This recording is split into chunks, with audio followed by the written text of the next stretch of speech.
اسلام اپنی حقانیت کو بیان کرتا ہے اور اپنے حق اور سچ ہونے کو بیان کرتا ہے دلائل کی بنیاد پر۔ یہ شریعت جو تھی قیامت تک کے لیے تھی، یہ تھوڑی تھا کہ ایک ساتھ احکامات آ جائیں تو ان پہ تو آدمی نہ عمل ہی نہیں کر سکتا، تو تدریجاً تو جب مناسبت ہو گئی تو پھر احادیث لکھنے کا حکم بھی دے دیا۔ حضور صلی اللہ علیہ وسلم نے جو ہے وہ آپ کے زمانے کے اندر احادیث لکھی جاتی تھی۔ ضروری نہیں ہوتا کہ آپ اپنے آپ کو حق بتانے کے لیے دوسرے کو ضرور باطل قرار دیں، ضرور اس کی نفی کریں، ٹھیک ہے، کبھی کبھی کرنی پڑتی ہے۔ اما بعد فاعوذ باللہ السمیع العلیم من الشیطان الرجیم، بسم اللہ الرحمن الرحیم۔ محترم ناظرین کرام، بزرگان دین اور میری عزیز ماؤں اور بہنوں بھائیوں، السلام علیکم ورحمۃ اللہ وبرکاتہ۔ ناظرین، کل ہم نے حفاظت قرآن کے حوالے سے اور قرآن کی تدوین اور عربی زبان کے حوالے سے گفتگو کی تھی، اور اس کا پس منظر بھی بیان کیا تھا کہ ایک محفل میں بیٹھے تھے، دوستوں کے سوالات تھے اور قرآن کے حوالے سے، عربی زبان کے حوالے سے، اور اسی طرح سے ایک سوال تھا احادیث کے حوالے سے، اور جو حدیث کی جو تدوین ہوئی ہے اس کے حوالے سے، اور جو اس کے حوالے سے شکوک و شبہات پائے جاتے ہیں، تو اس پر بھی گفتگو ہوئی۔ تو میں نے سوچا کیوں نہ ہم اس پہ پروگرام کریں۔ کل میں نے حفاظت قرآن کے حوالے سے گفتگو کی تھی، آج انشاءاللہ حفاظت حدیث اور حدیث کی تدوین کے حوالے سے گفتگو کریں گے، اور کل ہو سکا تو کوشش کریں گے کہ بھئی تیسری چیز جو فقہ ہے، فقہ کے حوالے سے بھی گفتگو ہو جائے۔ ناظرین، سب سے پہلی بات ہمیں یہ سمجھنے کی ہے کہ حدیث کسے کہتے ہیں۔ حدیث حضور اکرم صلی اللہ علیہ وسلم کا قول، حضور اکرم صلی اللہ علیہ وسلم کا فعل، یا حضور اکرم صلی اللہ علیہ وسلم نے کسی کام کو ہوتے ہوئے دیکھا اور آپ نے اس کے حوالے سے کوئی بات نہیں کی، یعنی اس کی نکیر نہیں بیان کی، اس کو روکا نہیں، تو حدیث قولی، حدیث فعلی اور حدیث تقریری۔ اور حدیث لغوی زبان میں کہتے ہیں بات کرنے کو، ہر نئی چیز کو بھی کہتے ہیں اور بات کرنے کو بھی کہتے ہیں، قول کو بھی کہتے ہیں۔ تو لہذا جب بھی ہم بولتے ہیں نا کہ حضور اکرم صلی اللہ علیہ وسلم کی یہ حدیث ہے، تو یا حدیث میں اس طرح آیا ہے، تو ایک عام مسلمان جس کو تھوڑی بہت بھی سوچ اور سوجھ بوجھ ہوتی ہے دین کے حوالے سے، وہ فوراً اس بات کو سمجھ جائے گا کہ یہ نبی کریم صلی اللہ علیہ وسلم کی بات کو بیان کیا جا رہا ہے یا حضور کے فرمان کو بیان کیا گیا ہے۔ تو اب حدیث کے بارے میں جو سب سے پہلا جو شبہ پیدا کیا جاتا ہے، تو وہ دو گروپ ہیں۔ ایک گروپ ہے مستشرقین، یعنی آپ سمجھ لیں ان میں جو کفار ہیں، جو غیر مسلم ہیں، ان کی طرف سے، اور ایک گروپ ہے جو منکرین حدیث ہیں، جو اپنے آپ کو مسلمان کہتے ہیں اور حدیث کا انکار کرتے ہیں، ان کی طرف سے ایک اشکال پیش کیا جاتا ہے۔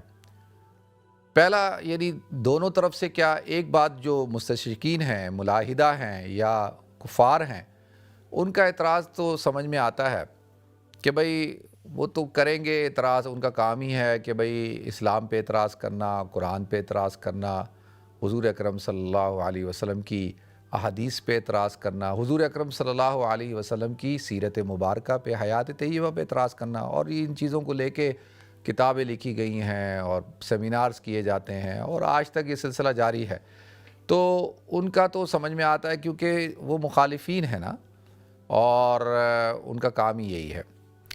تو ان کی طرف سے اچھا وہ یہ کیوں، یعنی ان کے یہ اعتراض وہ کیوں کرتے ہیں؟ ایک تو ہے کہ ان کو کرنا ہے۔ دیکھیں، اسلام کا اور دوسرے مذاہب کا بنیادی فرق کیا ہے؟ اسلام اپنی حقانیت کو بیان کرتا ہے اور اپنے حق اور سچ ہونے کو بیان کرتا ہے دلائل کی بنیاد پر، اور دوسرے جو گروپ ہیں وہ اپنے حق اور سچ کو بیان کرتے ہیں اسلام کے بطلان پہ، اسلام کو جھٹلا کر۔ اسلام کسی دوسرے مذہب کی نفی کر کے اپنی حقانیت کو بیان نہیں کرتا، وہ تو اپنا اسلام روز روشن کی طرح آیا ہے۔ جب سورج نکلتا ہے تو سورج جو ہے وہ بتاتا ہے کہ جی میں نکل آیا ہوں، اس کی روشنی بتاتی ہے، اس کو یہ نہیں بتانا پڑتا کہ جی مجھ سے پہلے جو ہے اندھیرا تھا اور میرے آنے سے دیکھو یہ ہوا ہے، وہ اس کو ضرورت نہیں ہے، کیونکہ اس کی روشنی اس بات پر دلالت کرتی ہے۔ تو اسی طرح اسلام ہے، تو اسلام جو ہے وہ اپنے کردار سے، اپنے رویے سے اور اپنی جو تعلیمات ہیں ان کے ذریعے سے وہ اس بات کو بیان کرتا ہے. اور جبھی اللہ تعالیٰ نے اس کے اندر پھیلاؤ رکھا، تو ضروری نہیں ہوتا کہ آپ اپنے آپ کو حق بتانے کے لیے دوسرے کو ضرور باطل قرار دیں، ضرور اس کی نفی کریں. ٹھیک ہے، کبھی کبھی کرنی پڑتی ہے، لیکن کچھ گروپ ہیں وہ ان کے پاس اس کے علاوہ کچھ ہے ہی نہیں کہ وہ اپنا جو ان کا مذہب ہے، جو ان کا مکتبہ فکر ہے، اس کے حوالے سے گفتگو کریں. اگر اس میں جان ہوگی، اگر اس میں طاقت ہوگی، دلیل ہوگی، تو لوگ قبول کر لیں گے اور وہ پھیلے گا. اس کے لیے کسی دوسرے مذہب کی تنقید کرنے کی ضرورت نہیں ہے. تو اب وہ جو گروپ ہے وہ کیا کہتا ہے کہ جی بنیادی وجہ کیا ہے کہ حضور اکرم صلی اللہ علیہ وسلم کے علاوہ پوری کائنات کے اندر کوئی نبی ایسا نہیں گزرا کہ جن کی زندگی محفوظ ہو. آپ کو میں نے کل بھی عرض کیا تھا کہ حضور اکرم صلی اللہ علیہ وسلم کی حیات طیبہ، آپ کے والد محترم کی، آپ کی والدہ محترمہ کی، آپ کے چچاؤں کی، آپ کے داداؤں کی، آپ کے دادا کی، آپ کے پردادا، آبا و اجداد کی، یعنی آپ کے قبیلے کی، خاندان کی، علاقے کی اور قبائل کی، ایک ایک چیز اللہ تعالیٰ نے محفوظ کر دی. اور اس میں دیکھیں کمال کیا ہے، کسی چیز کو بھی محفوظ کرنا ہوتا ہے، اس کا طریقہ کار، بنیادی طریقہ کار کیا ہوتا ہے. قرآن کی جو ابتدائی آیتیں ہیں ان کے اندر اللہ تعالیٰ نے ارشاد فرمایا اقرأ بسم ربک الذی خلق، خلق الانسان من علق، اقرأ وربک الاکرم الذی علم بالقلم. کہ یہاں پہ کیا کہا کہ الذی علم بالقلم، جس نے قلم کے ذریعے سے تعلیم دی. یہ جو قلم ہے ناظرین، اس کا کیا کام ہوتا ہے؟ یہ اس وقت جو میں اور آپ، ہم سب مختلف تہذیبیں، مختلف مذاہب، مختلف کلچرز اور ہسٹری جو مطالعہ کرتے ہیں، پڑھتے ہیں، یہ محفوظ ہوئی ہے تو کس چیز کی بنیاد پہ محفوظ ہوئی ہے؟ یہ محفوظ ہوئی ہے قلم کی بنیاد پہ. اگر قلم نہ ہو اور قلم نہیں ہوتا تو یہ ساری چیزیں تو ہمارے سامنے نہیں ہوتی. یہ کیسے محفوظ ہوتی؟ تو بنیادی طور پہ جس مذہب کے اندر جو ابتدائی 5 آیتیں ہیں، ان آیتوں کے اندر ابتدا جو ہے وہ اقرا سے کی جا رہی ہے کہ کہا جا رہا ہے پڑھو، اور پھر اللہ تعالیٰ کے نام سے پڑھو جس نے تمہیں پیدا کیا اور جس نے تمہیں قلم کے ذریعے سے تعلیم دی. تو اب آپ بتائیں کہ جو امت قلم ہو، جو امت پڑھنے والی ہو، تو اس کی نبی کی ایک ایک چیز اللہ تعالیٰ نے محفوظ کر دی. اس کا سب سے پہلا ذریعہ کیا بنا کہ ایک ایسی جماعت تیار کی اللہ رب العزت نے جو حضور اکرم صلی اللہ علیہ وسلم کے ایک ایک قول کو، ایک ایک فعل کو، آپ کے عمل کو نوٹ کر رہی تھی، بلکہ اس کے ساتھ ساتھ نقل کرتی تھی. یعنی جو سنت ہے، سنت کیا ہے کہ وہ طریقہ، وہ راستہ جو حضور اکرم صلی اللہ علیہ وسلم نے اپنایا، اس کو عمل کرنا، اس پر عمل کرنا، اس کو زندہ کرنا، اس کے مطابق چلنا، یہ عبادت ہے. تو لہذا صحابہ تو حضور اکرم صلی اللہ علیہ وسلم کے چلنے کے انداز کو، بیٹھنے کے انداز کو، کھانے کے انداز کو، سونے کے انداز کو، ایک ایک چیز کو جو ہے وہ نقل کرتے تھے. اور یہ نقل کرنا عبادت ہے. عام طور پر اگر آپ دنیا میں کسی آدمی کی نقل کریں تو وہ برا مانتا ہے نا، وہ کہتا ہے یار یہ دیکھو میری نقل کر رہا ہے، تو وہ اس کو غلط معنوں میں لیتا ہے. لیکن حضور اکرم صلی اللہ علیہ وسلم کی نقل کہ آپ چلتے کیسے تھے، آپ کپڑے کیسے پہنتے تھے، آپ سوتے، تو اس کو عبادت قرار دے دیا گیا. اس کی بنیادی وجہ یہ تھی کہ حضور اکرم صلی اللہ علیہ وسلم کی زندگی کو جو ہے وہ محفوظ کرنا تھا اللہ تعالیٰ نے. تو لہذا اب اعتراض اس لیے ہے کہ بھئی اور انبیاء کرام کی زندگی تو محفوظ نہیں ہے، چند معجزات ہیں اور وہ بھی، اس میں بھی کنٹرڈکشنز ہے اور وہ بھی محفوظ نہیں ہے، اسرائیلی روایات ہے، بہت ساری چیزیں جو ہیں وہ مجہول ہیں. لیکن حضور اکرم صلی اللہ علیہ وسلم کی زندگی کیسے محفوظ بھائی؟ تو لہذا اس بنیاد پر اعتراض کرو، اس بنیاد پر اشکالات پیدا کرو. تو وہ تو چلو سمجھ میں آ رہا ہے، لیکن جو مسلمان ہیں ان کی بات سمجھ میں نہیں آتی بھائی وہ کس بات پہ اعتراض کرتے ہیں، ان کے دل و دماغ میں کیا شکوک و شبہات پیدا کیے جاتے ہیں. تو کیا کہا جاتا ہے کہ بھئی حضور اکرم صلی اللہ علیہ وسلم نے احادیث لکھنے سے منع کیا تھا. پہلا اعتراض یہ کر دیا جاتا ہے. اور دوسرا کیا جاتا ہے کہ جی احادیث تو 2 صدی ہجری کے آخر میں جو ہے جا کر لکھی گئی ہیں، تو ان کا کیا اعتبار؟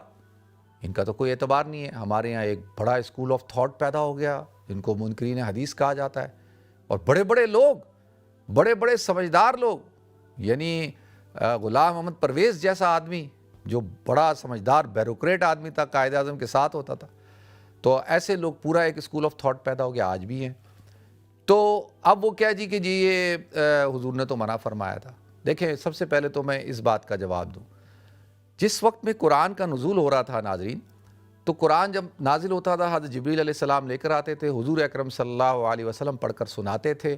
اور صحابہ یاد کرتے تھے، بار بار پڑھ کے سنایا جاتا تھا، بار بار یاد کرتے تھے، یہاں تک کہ جب 2 نمازیں فرض تھی تو ہر نماز میں قرآن کی تلاوت ہو رہی ہے، اور جمعہ فرض ہوا جمعے میں تلاوت ہو رہی ہے،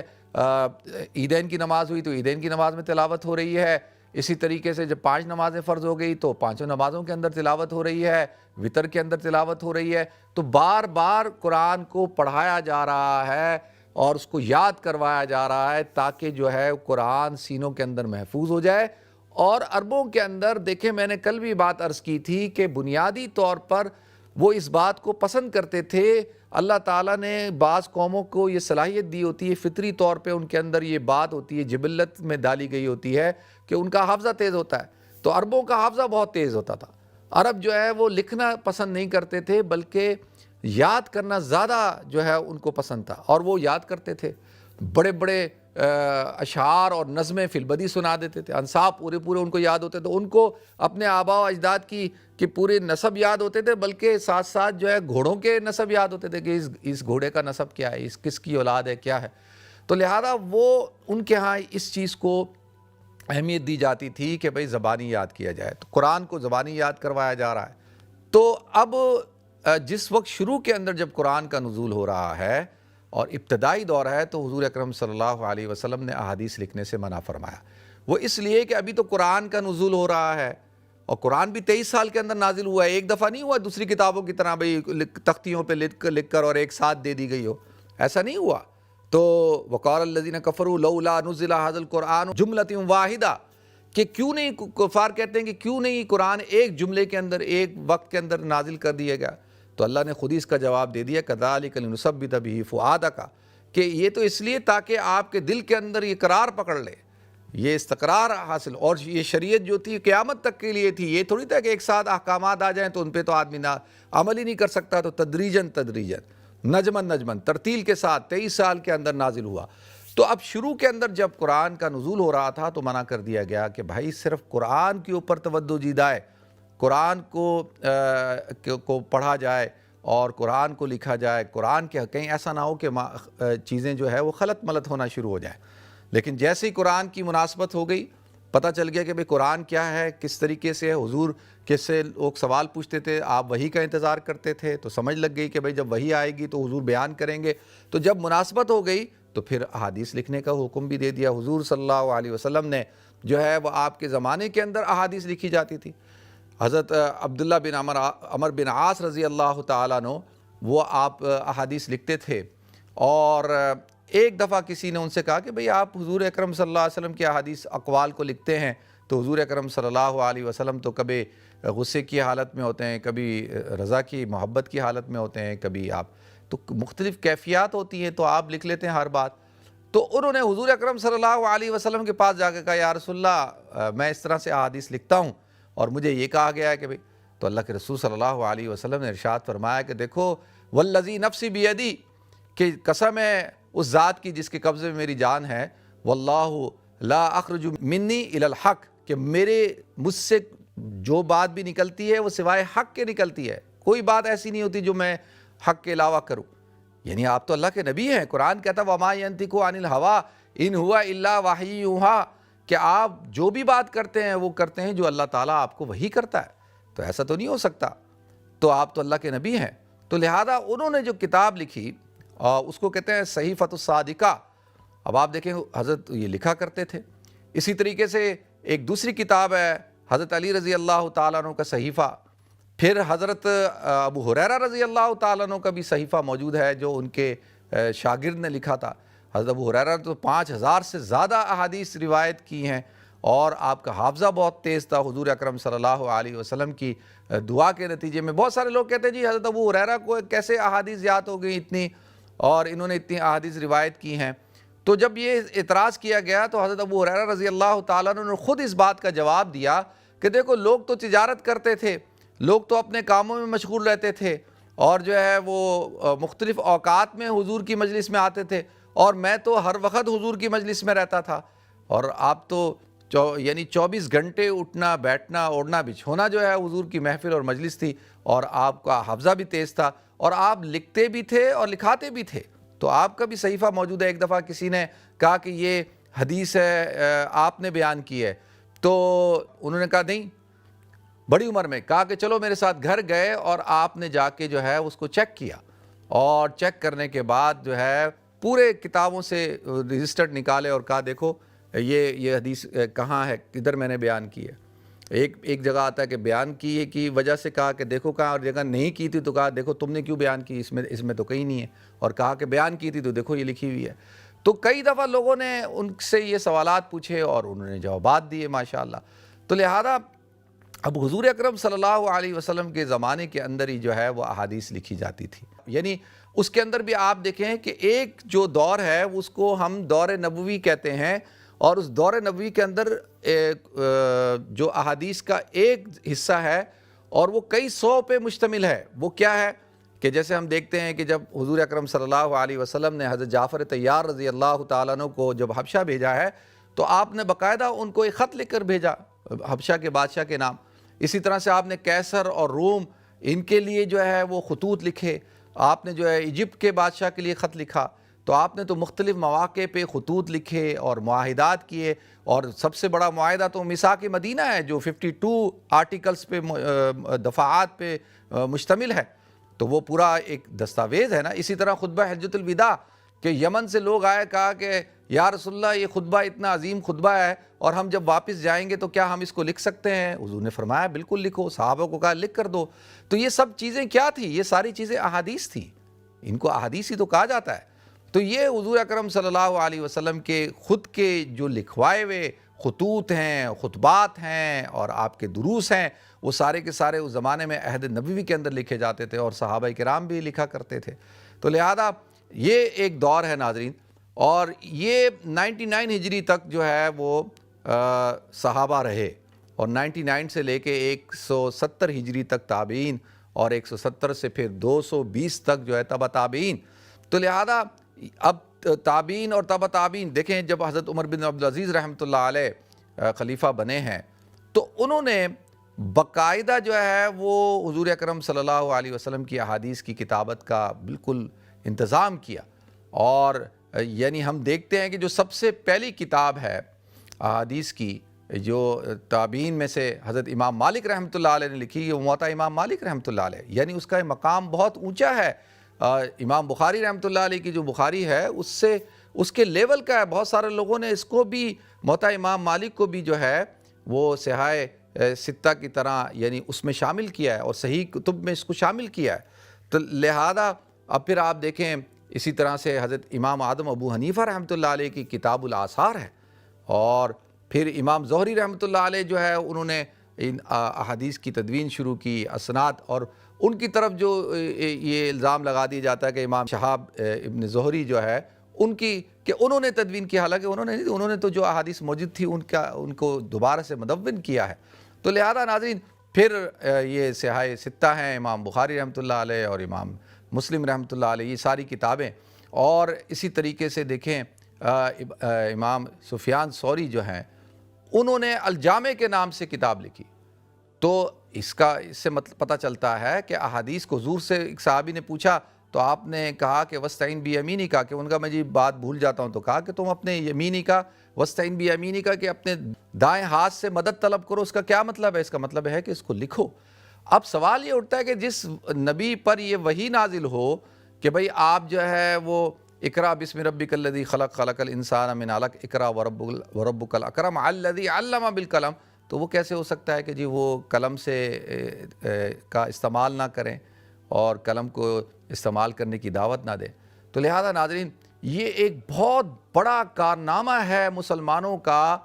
کہ اس دور کے اندر ایک بہت بڑا یہ معجزہ ہے کہ اللہ تعالیٰ نے حضور اکرم صلی اللہ علیہ وسلم کی حیات طیبہ کو، آپ کے اقوال افعال، ان سب چیزوں کو کیا کیا کہ احادیث کی صورت کے اندر جو ہے جمع فرما دیا۔ حضرت عائشہ صدیقہ رضی اللہ تعالیٰ عنہ سے 2000 سے زیادہ احادیث انہوں نے روایت کی ہیں۔ تو جتنی گھریلو زندگی تھی، آپ کے مسائل تھے، ازدواجی عائلی مسائل، ان کو ڈسکس کیا عائشہ صدیقہ رضی اللہ تعالیٰ عنہ نے۔ تو لہذا یہ اللہ کے رسول صلی اللہ علیہ وسلم کا جو یہ ایک معجزہ ہے، آپ سے جو صحابہ کو محبت تھی۔ تو اب ایک بات تو طے ہو گئی کہ اب کوئی شخص اگر حدیث پہ اعتراض کرتا ہے تو سمجھنے کی بات ہے کہ بھئی حدیث کے بغیر تو ہم قرآن کو سمجھ ہی نہیں سکتے۔ ما آتاکم الرسول فخذوہ وما نہاکم عنہ فانتہوا، کہ جو تمہارا رسول دے تمہیں تم اس کو لو اور جس چیز سے تمہیں روکے تم اس سے رک جاؤ۔ من یطع الرسول فقد اطاع اللہ، جس نے رسول کی اطاعت کی اس نے اللہ کی اطاعت کی۔ اب آپ دیکھیں کہ حضور اکرم صلی اللہ علیہ وسلم نے قرآن کی کتنی تشریح کی ہے۔ قرآن کی جو بیسک چیزیں ہیں، جو اسلام کی بنیادی احکام ہیں، نماز، روزہ، حج، زکوٰۃ، یہ 4 چیزیں جو ہے جب تک احادیث نہ ہوں تو یہ 4 چیزیں تو ان کی وضاحت ہی نہیں ہو سکتی، ان کو جو ہے بیان ہی نہیں کیا جا سکتا۔ بھئی نماز کو آپ کیسے بیان کریں گے کہ بھئی کیسے پڑھنی ہے، فجر، ظہر، عصر، پھر جو ہے وہ پہلے قیام ہوگا، پھر رکوع ہوگا، پھر سجدہ ہوگا، پھر قاعدہ ہوگا، پھر یہ پڑھا جائے گا، رکوع میں یہ پڑھا جائے گا، پھر زکوٰۃ ایسے دینی ہے، کتنی دینی ہے، کن چیزوں پہ دینی ہے، کس طرح سے دینی ہے، کن کو دینی ہے، اور پوری تفصیل اس کی کیسے ہوگی، اور حولان حول ہونا ضروری ہے۔ اسی طرح سے رمضان ہے، رمضان کے حوالے سے، پھر اسی طریقے سے جو حج ہے، حج کے حوالے سے کہ حج کی ترتیب، قرآن تو کہتا ہے اتم الحج والعمرۃ للہ، حج اور عمرہ اللہ کے لیے کرو، اس کی پوری۔ تو یہ ساری چیزیں کس نے بیان کی؟ یہ جو ہے وہ احادیث نے بیان کی۔ پھر دیکھیں علماء نے کتنا بڑا کام کیا کہ 3 علوم جو بڑے اہم ہیں احادیث کو لے کے، ایک ہے اسماء الرجال کا علوم۔ اسماء الرجال کیا؟ یعنی اسماء جمع اسم کی، رجال جمع رجل کی، رجل کہتے ہیں مرد کو۔ وہ حدیثیں جن لوگوں نے بیان کی ہیں ان کے نام اور ان کی ایک ایک چیز، ایک ایک ہسٹری محفوظ ہے۔ آپ اندازہ کر سکتے ہیں جو راوی حدیث ہیں ان کی ایک ایک چیز کو اللہ تعالیٰ نے جو ہے وہ اس علم کے ذریعے سے، اسماء الرجال کے علم کے ذریعے سے محفوظ کر دیا۔ پھر دوسرا علم ہے جرح و تعدیل، یعنی جو راوی ہیں جنہوں نے روایت کیا ہے حدیث کو، کہ ان کے اوپر جرح کی گئی ہے کہ بھئی وہ کیسے تھے، انصاف کرنے والے تھے، سچے تھے، جھوٹے تھے، اور ان کا حافظہ کیسا تھا، ان کا کردار کیسا تھا، اس کے حوالے سے گفتگو کی گئی۔ یعنی اس پر پورا ایک علم ہے، کتابیں لکھی گئی۔ اسی طریقے سے پھر اصول حدیث کے اوپر کام کیا گیا کہ بھئی یہ حدیث کی کون سی قسم ہوگی، یہ حدیث جو ہے وہ حدیث صحیح اور حسن، اور پھر اسی طرح سے جو ہے وہ حدیث ضعیف، موضوع، اور یہاں تک کہ آپ دیکھیں کہ موضوع جو احادیث تھی ان کو بھی جمع کر دیا گیا۔ الموضوعات الکبریٰ کے نام سے کتاب لکھی، اور آپ دیکھیں کہ جو یعنی لوگوں نے جو گھڑی تھی، اور اس بات کو بھی سامنے رکھا گیا کہ اس کا کتنا بڑا جو ہے یعنی یہ جرم ہے کہ جو شخص بھی من کذب علی متعمدا فلیتبوأ مقعدہ من النار، یعنی اتنی بڑی وعید بیان کر دی کہ جو شخص بھی، حضور نے فرمایا، مجھ پر جھوٹ بولے گا کہ جو بات میں نے نہیں کی ہے میری طرف منسوب کرے گا، فلیتبوأ مقعدہ من النار، اس کو اپنا ٹھکانہ کیا کرنا چاہیے؟ اس کو اپنا ٹھکانہ جو ہے وہ جہنم میں بنانا چاہیے۔ تو لہذا اللہ تعالیٰ نے کس طرح سے حضور اکرم صلی اللہ علیہ وسلم کی حیات طیبہ کو، آپ کی احادیث کو جو ہے وہ محفوظ رکھا، اور آج امت اس سے استفادہ حاصل کرتی ہے، اور یہ امت کا ترہ امتیاز ہے، اسلام کا ترہ امتیاز ہے، اس پر مسلمانوں کو فخر ہے، اور یہ باعث فخر چیز ہے۔ اللہ تعالیٰ نے احادیث کو بھی کس طرح سے اس کو محفوظ رکھا۔ تو اللہ تعالیٰ مجھے آپ کو، ہم سب کو سمجھنے کی توفیق عطا فرمائے۔ وآخر دعوانا الحمدللہ رب العالمین۔